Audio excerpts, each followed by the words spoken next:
What's up guys? Today I got a new thing that I want to do. Here I got my bike, and there I got this guy's bike. So today what I'm going to do is just do a valve clearance check for this guy, and let's get to it. First we take out the tank.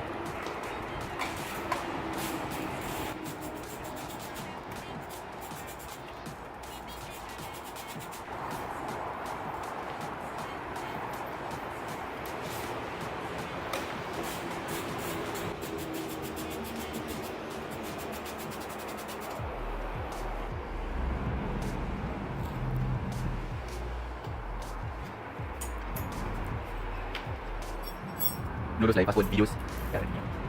Apa lah? Tadi nak info. Okey mau pening dah. Kita pernah ni. Ini tengok terus. Cik, bisa drop tu.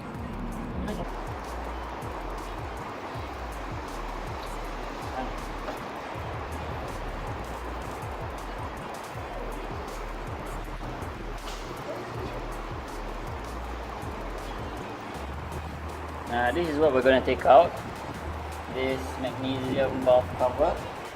So just take out the things around it like the horn and the fan so that it can be taken off easily.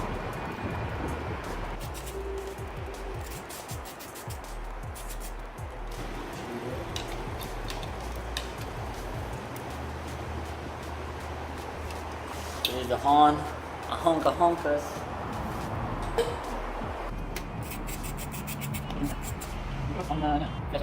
Ah.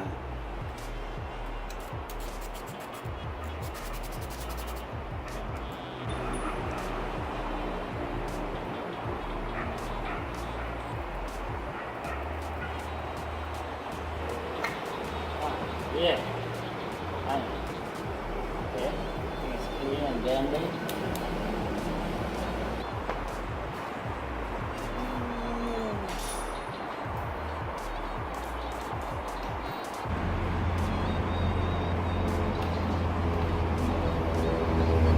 Okay, now we're going to take off this valve cover. Now that everything is clear, sort of. Yes. Now everything is off.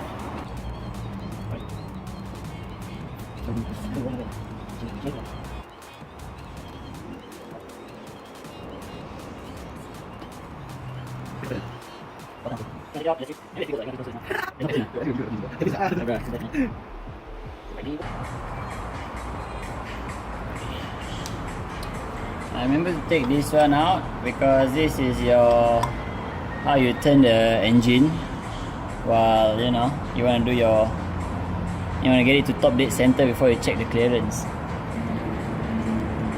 This one is a bit hard to open. Put it in and you turn it. Come on, put your back into it, boy.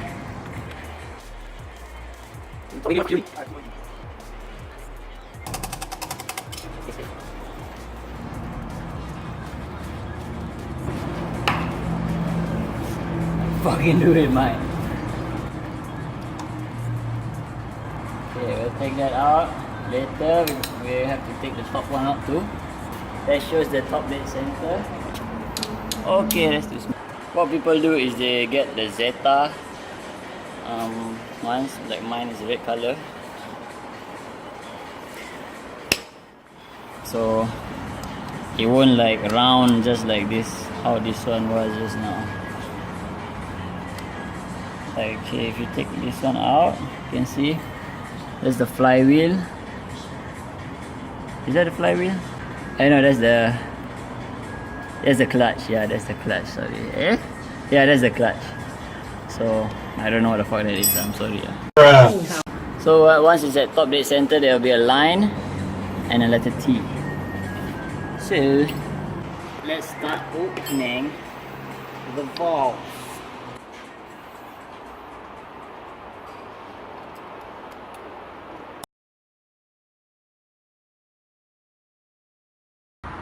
Okay, we're about to open the valve cover. And there you go. After like a few minutes, you have your valve cover off and you have an exposed engine. Careful not to let anything fall inside the engine, you know, especially when you just did a oil change. And these are your camshafts, and what we're going to measure is between the space between the camshaft and these metal stuff right here. It's your valves. Once you get this out, okay, that O-ring looks smashed as fuck though. Okay, now I'll use this 17mm to turn the engine. Look at how the engine turns. Oh, and how you know it's top dead center? You'll see that. Okay, try to get this view and the view of that sekali. See that thing turning? You see that? So that's top. But then the lobes are not facing 10 o'clock and 2 o'clock. So this is not top dead center at compression. This is top dead center at exhaust stroke. So you turn it. You see that? Now the cams are facing out like that. That's when you start measuring the valve clearance. Okay, stop already. This, guys, is a feeler gauge. Okay, as you can see over here, the valve clearance is such as so. So when we measure it, we take down what's the actual clearance, and then if it's within these limits, it's good to go, man. You don't need to do anything. So let's go. Intake. This is the intake cam, this is the exhaust cam. So let's measure the intake cam first. Minimum should be 0.1 mm. So we measure the minimum first. 0.102 mm. Okay, this is the one that we need. Okay, we measure if this thing can't even go in, that means it's too tight. Okay. The smallest clearance indicated cannot go in. So it means that this one is too tight. Let's see the other side. This one can slide in and it's very smooth. I think there's a bit more space. So this one is okay, this one is not.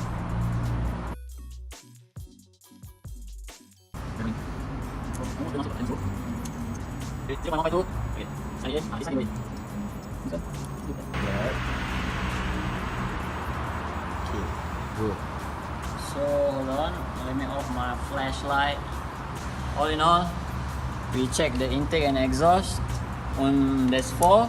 Only the left intake left intake clearance is in spec. The rest is totally too tight, and we have to change the shims on this. So maybe we come back next time and we'll do the shim changing.